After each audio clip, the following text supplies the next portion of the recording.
and Twitter. Right now, it's 8 o'clock.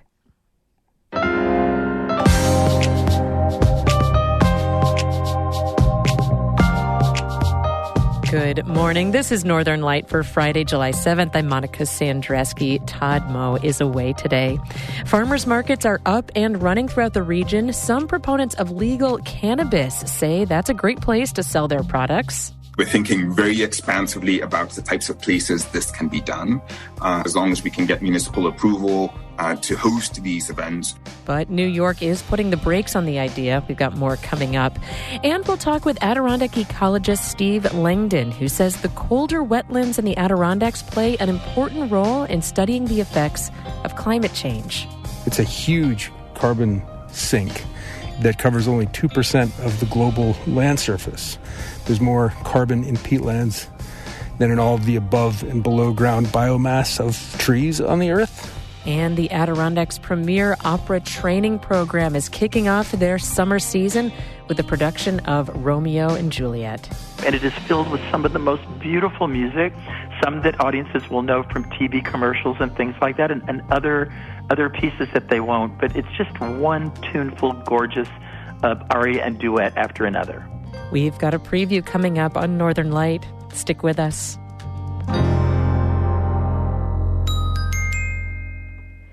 Support for Northern Light here on North Country Public Radio comes from the Depot Theatre, Westport, a professional equity theater in the Adirondacks, celebrating its 45th season, depottheatre.org, and by NCC Systems, protecting North Country businesses and homes for 50 years, offering cameras, security, fire alarms, and entry control, nccsystems.com.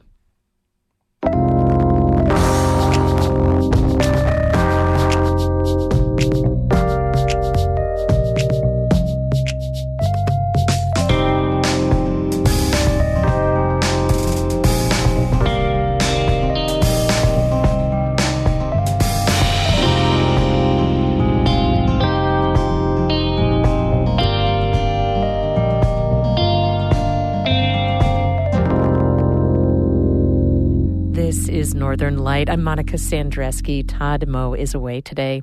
It's been hot this week in the North Country and around the world. On Tuesday, the average global temperature was the hottest it's ever been on record. Scientists say the climate will continue to warm in the coming decades with dangerously hot summer months around the world. The Adirondacks offer a unique opportunity for scientists studying the effects of climate change. Steve Langdon is an ecologist from Saranac Lake who says the park's biodiversity is unique. You can go from the summit of Whiteface and see plants that grow north of the Arctic Circle, and then hop in the car and drive down to the mouth of the Boquet River, and you can see sycamore trees that grow all the way down to the Gulf of Mexico. And so you see about a third of the biodiversity across the northern hemisphere in like a 15-mile stretch. Langdon studies the impacts that climate change is having on peatlands. Those are those colder wetland areas in the Adirondacks, which play an important role in carbon sequestration. He spoke yesterday with our reporter Emily Russell outside of his home in Saranac Lake. The thing that makes the Adirondacks important biologically is global position and the complex topography of the place.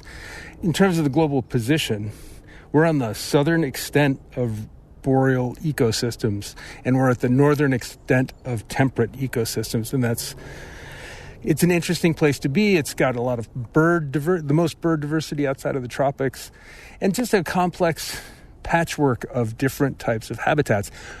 That's the way things have been, but the expected response of plants and animals to climate change is that they're either gonna, if they can, they're gonna move northward or they're gonna move up in elevation. And if they don't have the capacity to move, they're gonna blink out. And by blink out, do you mean? Disappear from our region. And in some cases that means maybe disappear globally, but at least disappear from our region. And so monitoring all of that is kind of the realm that I work in. So a lot of your work focuses specifically on peatlands. And before we talk about how they're being impacted by climate change, I wonder if you could just give me like a elevator pitch about why you think they're so interesting and special. Well, first, what they are. They're wetlands where plants grow and they die, but those plants don't decompose. Decomposition rates are slowed by the wetness and by the cold temperatures. That means a couple things. It means northern peatlands account for a third of terrestrial global carbon. It's a huge carbon sink that covers only 2% of the global land surface. There's more carbon in peatlands than in all of the above and below ground biomass of trees on the earth. So it's a huge amount of carbon. The reason the Adirondacks are a great place to study peatlands is because we're kind of the canary in the coal mine for climate change. They're at the southern extent of peatlands in this protected area. And, what we observe here is mostly transferable to what can happen as it warms further north in the future. And what are you seeing in terms of the impact that climate change is having on peatlands? So this is the tough question. There hasn't been a ton of research on peatlands in the Adirondacks. So if we had great data from 100 years ago, we could make inferences about climate change and compare things to climate. So we have to be very creative scientifically in sorting out what's causing changes. But we're seeing changes, and we see changes in the forest structure of black spruce. Black spruce is a tree species that dominates the boreal forest from Newfoundland to Vancouver. And in the Adirondacks, it's really restricted mostly to peatlands with very few exceptions. What we found in that paper I published in 2020 in the journal Wetlands was that that black spruce forest is being encroached upon by red maple and yellow birch trees. And that fundamentally it changes a lot of the biogeochemical cycling over long periods of time, so it changes that aspect of peatlands for carbon sinks, but it also changes the habitat for the birds and the animals that live in those places. And as a birder, what are you seeing in terms of changes in birds and bird habitats due to climate change? So I worked this morning as a field tech on a project that's run by McKaylee Glennon out of Paul Smith College, Adirondack Watershed Institute. So that's been going on since about 2008 or 9. And we've been every year, there's about 5 of us who work on this project, and we go out to different big boreal habitats, peatland, and we listen for birds for 10 minutes at randomly selected points throughout these peatland complexes. And that work, which is a ton of data now, it's 16 years worth of data, shows that all of the bird species except 2 that we've been focusing on are in decline. Their populations, they're becoming harder and harder to detect at these sites over time. Are there land management and climate mitigation lessons to be learned for what's happening and happened in the Adirondacks for regions around the country, around the world, to kind of learn from what's going on here in the Adirondacks? I think we have a unique conservation history in the Adirondacks that can't really be replicated in all places just because of the political history of things. But I think that if we can document and study and work in the observe part of the scientific method, we can come to understand the value of these places regionally throughout the country and the continent. That was ecologist Steve Langdon speaking in Saranac Lake yesterday with our reporter Emily Russell.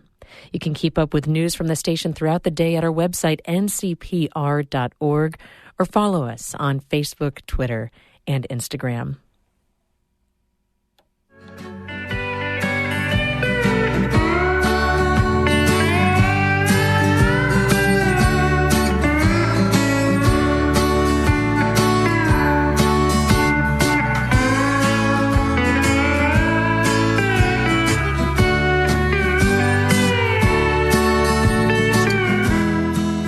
You're listening to Northern Light here on North Country Public Radio. It's just about 10 after 8. Good morning. I'm Monica Sandreski. Todd is away today.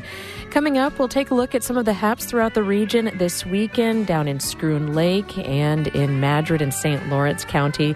That's coming up in just a few minutes right here on Northern Light, which is supported by the Adirondack Foundation, helping people and families build a legacy of generosity for the Adirondacks, adirondackfoundation.org. And ADK Action, working towards a sustainable future for people and nature in the greater Adirondack region. More at adkaction.org.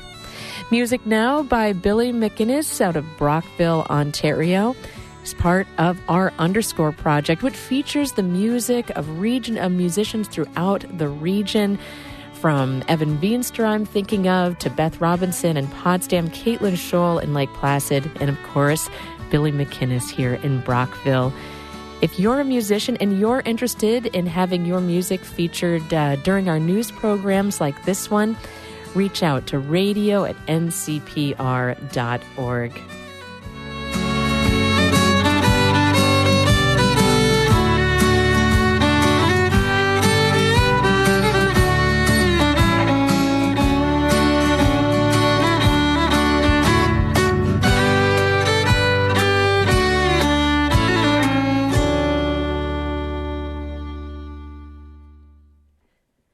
North Country Congresswoman Elise Stefanik introduced a bill yesterday that would increase the amount of time per year that some Canadians can spend in the United States. Stefanik introduced the bill called the Canadian Snowbird Visa Act with Congressman Greg Stanton, a Democrat from Arizona. U.S. law currently limits Canadian visitors to spending no more than 182 days in the country per year. Under the Snowbird Act, that limit would be raised to 240 days, an increase of roughly 2 months. The bill is targeted towards retirees. It would only apply to Canadians over the age of 50 who own or rent homes in the U.S. They would still keep their non-resident tax status and would not be allowed to work for U.S. employers or apply for public assistance. Stefanik said in a press release that Canadian visitors are important to the North Country's economy, especially the tourism sector. 7 fire departments in Jefferson County are getting almost $650,000 for new equipment. Senators Chuck Schumer and Kirsten Gillibrand announced the funding yesterday. The senators said some of the equipment the fire departments have has been in use since 1996. That's according to the Watertown Daily Times. The money will come from the Homeland Security's Assistance to Firefighters grant. The program aims to help small fire departments afford the equipment they need to serve their communities safely. Altogether, the 7 departments will be able to purchase about 150 complete sets of protective firefighting gear. Governor Kathy Hochul's administration is backpedaling on a proposal to allow New York-grown cannabis to be sold at farmers markets this summer. From Albany, Karen DeWitt has more. The move could have helped the 200 or so farmers who have obtained growing licenses from the state's Office of Cannabis Management, which is overseeing the fledgling legal cannabis industry in New York. The state has approved over 150 retail licenses since the adult use of recreational cannabis was legalized over 2 years ago. But due to delays and funding issues, fewer than 24 stores have opened so far in the entire state. That's left the cannabis growers stranded with next to no legal outlets to sell their crops. At a May town hall meeting that the office held with the growers, Director of Policy John Kagia laid out a proposal to let them set up booths at summer farmers markets where adults over the age of 21 could buy their products. He says the farmers could gain access to the markets through one of the state's licensed retailers. We're thinking very expansively about the types of places this can be done. As long as we can get municipal approval to host these events, we're going to be pretty liberal in trying to have these be events that can both be set up as independent type farmers markets. So if you have a farm, if you have a location that you want to set up an event, we'll support that. But also if you want to piggyback on an event that already exists, a concert, a festival, some other sort of agricultural event, and there's a way to get our cannabis folks in there, we would love for that to happen. Kagia told the growers that he had authorization at a high level to discuss the plans with them. We hope that the farmers markets will present an opportunity to finally unlock this product and help New Yorkers see the excellent quality that you guys have grown. Many growers welcome the idea. At the time of the meeting, officials said they expected the first sales to begin within a few weeks. But those weeks have passed, as well as the July 4th holiday weekend, and the plans have not advanced. An OCM spokesman in a statement took a much more neutral stance on the proposal, while spokesman Aaron Gittleman says they are always open to considering opportunities to strengthen the state's cannabis industry. He also says no final decisions have been made with respect to the farmers' markets. Potential barriers to the farmers market model include some local governments that have opposed retail cannabis shops and the fact that the drug is still illegal under federal law and the markets could jeopardize federal funding. In Albany, I'm Karen DeWitt. The Massena Airport will be closed for improvements from July 12th through August 3rd. The airport is undergoing a runway rehabilitation project, according to the Watertown Daily Times. It had originally been scheduled to close this week, but the airport delayed the shutdown. Town Supervisor Susan J. Beller said Boutique Air, the airline that operates in Massena, will let passengers know about the change in dates. Boutique runs 3 daily flights between Massena and Boston. If you've turned 30 but still harbor dreams of joining the New York State Police, there's good news. Governor Hochul has approved a request to raise the maximum age to apply to become a state trooper from 29 years old to 34. In a statement, Acting Superintendent Stephen Negrelli says it will allow state police to, quote, recruit the most diverse and skilled group of candidates possible. The next application process begins Saturday and runs through September. An 18-year-old Akwesasne Mohawk man has started his professional hockey journey after getting drafted by the NHL's Anaheim Ducks. Kerry Terrence Jr. spent this week at the Ducks development camp. The St. Regis Mohawk tribe hosted a draft watch party at Generations Park last week. Terrence told media Wednesday that's where he'd play lacrosse and skate in the winters growing up. The support's been unreal from home. I can't thank everyone enough. Terrence said it's important to him to be a role model for younger Indigenous players.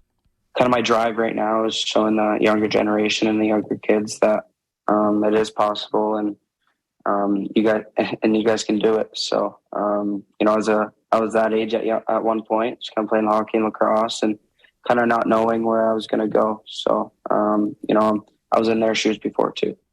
Terrence was drafted 59th overall in the NHL draft last week. He spent the last 2 years playing for the Erie Otters in the Ontario Hockey League. He said he plans to spend the rest of the summer skating and training before another season with them.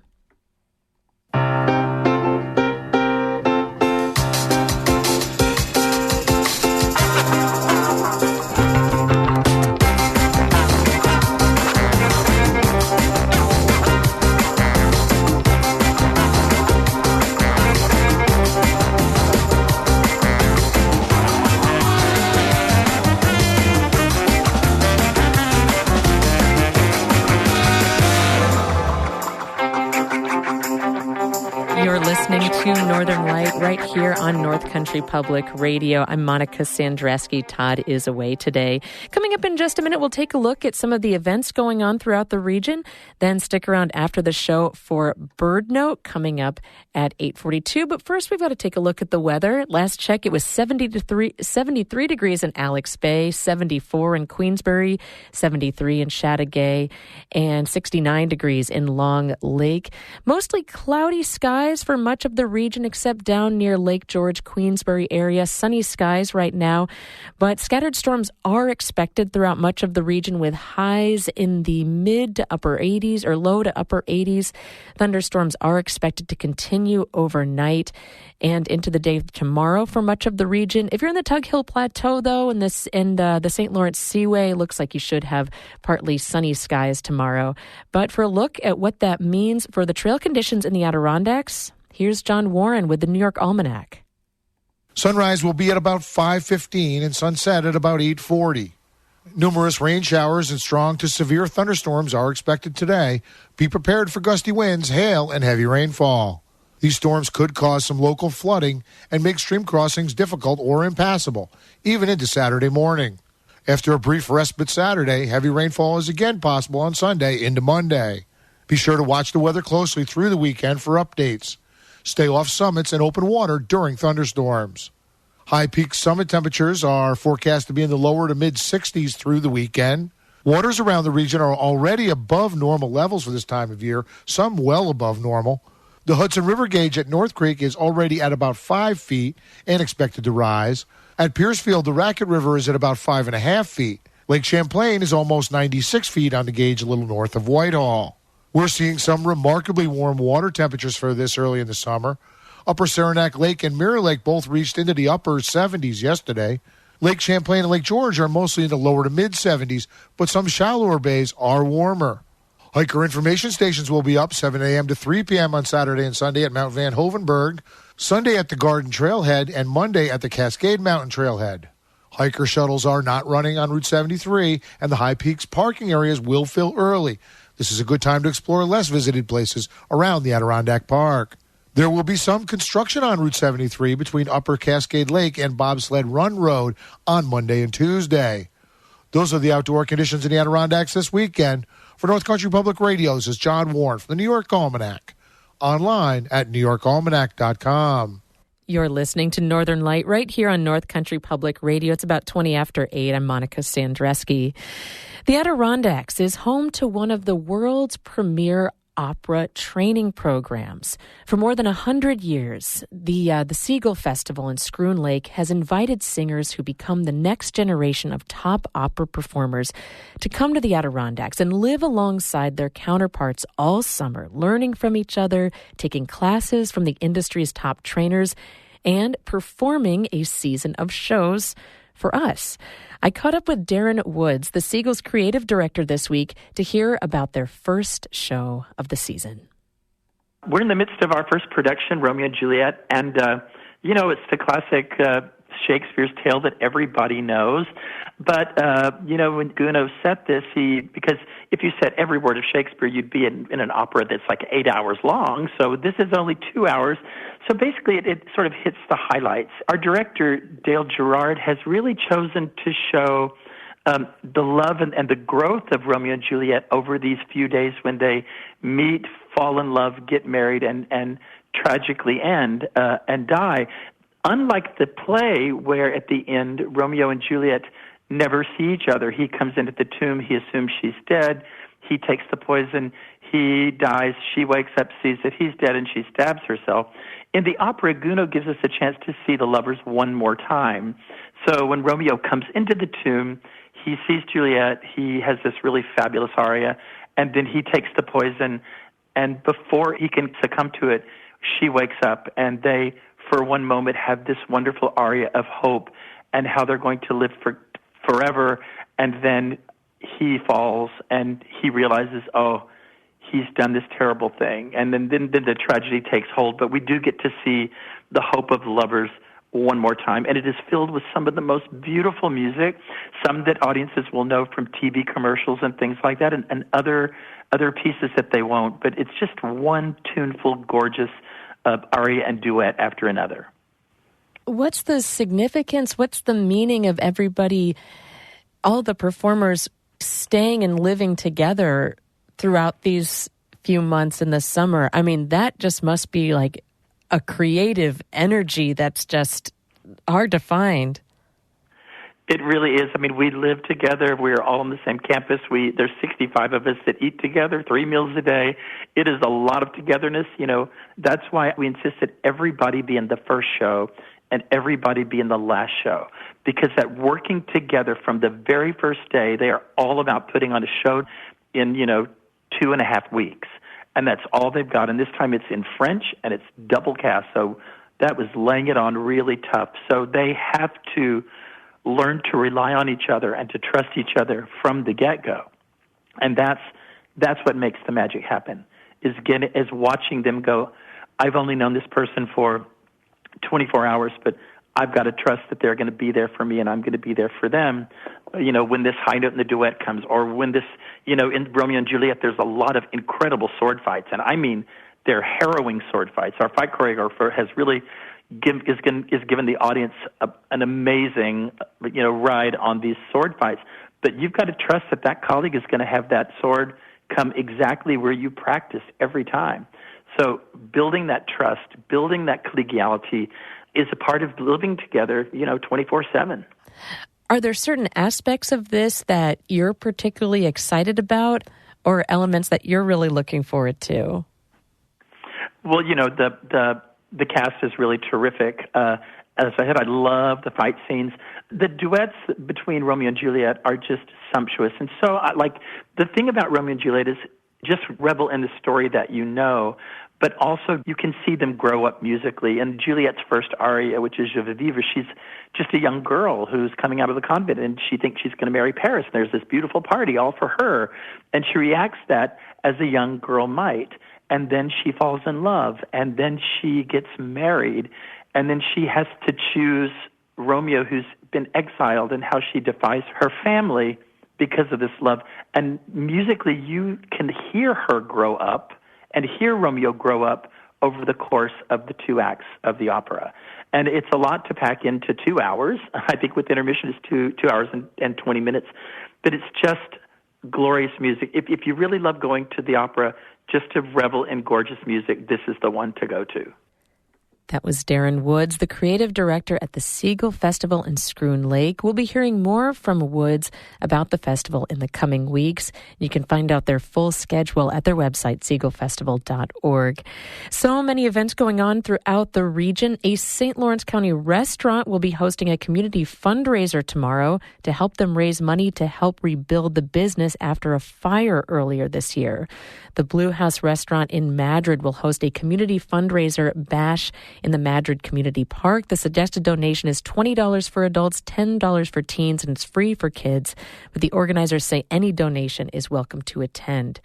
So what happened was that on May 12th, just over 2 years after Alicia and Josh Talon served their first meal, they suffered a structure fire. No one was hurt, and a bulk of the damage is smoke-related, but it's been a devastating blow to the family's dream. Our Todd Moe caught up with Alicia, who says Saturday's event is a fundraiser, a community get-together, and a chance for the Blue House team to thank the community for supporting their small business.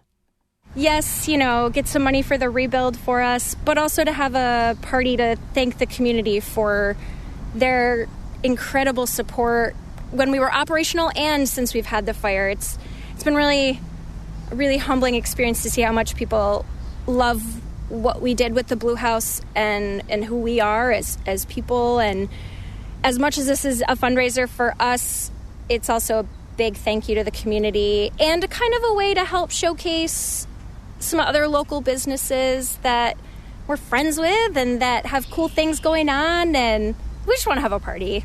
I'm super excited. So my husband Josh, our sous chef Brad, Will and Steve from Big Spoon Kitchen, John from Hoof and Horn, and Will O'Brien from Sabids, we've all been collaborating on menu and gathering ingredients, syncing up schedules to get food gathered and prepped. And I'm really excited to see these guys come together and pull off just an awesome spread for the community. So, the suggested donation gets you in the park. It gets you live music all day, food from us and our friends who are doing chef things too. Maybe one of the most important things to some of you, In-Law Brewery. They'll be here with their beer trailer, and Sabids also managed to get a temporary beer and wine license. So we'll have wine, sangria, beer. We're here to showcase them just as much as raise funds for our rebuild. And so there's a ton of stuff that's going to be included in the suggested donation for the Blue House. But some of the things also we're going to be making sure that we support those business owners as well. Alicia Talon is co-owner of the Blue House restaurant. She says tomorrow's fundraiser will include fun for all ages, from music to bouncy houses, lawn games, tiny tattoos, and of course, food from many local eateries. As we're wrapping up the show, we're going out on music from the Hot Club of Saratoga. This gypsy swing band is based in the Capital Region, and they're performing at the Park Theater's summer concert series tonight at the Bandshell in Crandall Park. The Park Theater is hosting Friday night concerts throughout the month, and they go on at 7. This is the song Tiger Rag from the Hot Club of Saratoga.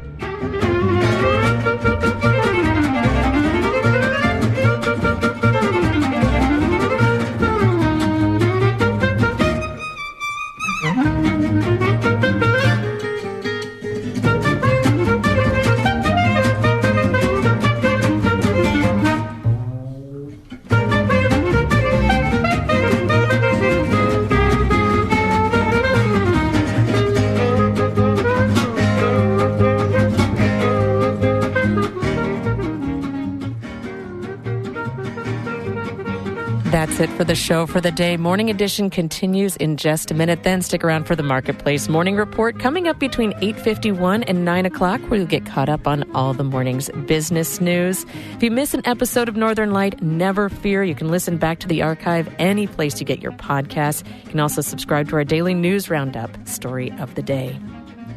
This is Northern Light. It's 8:30.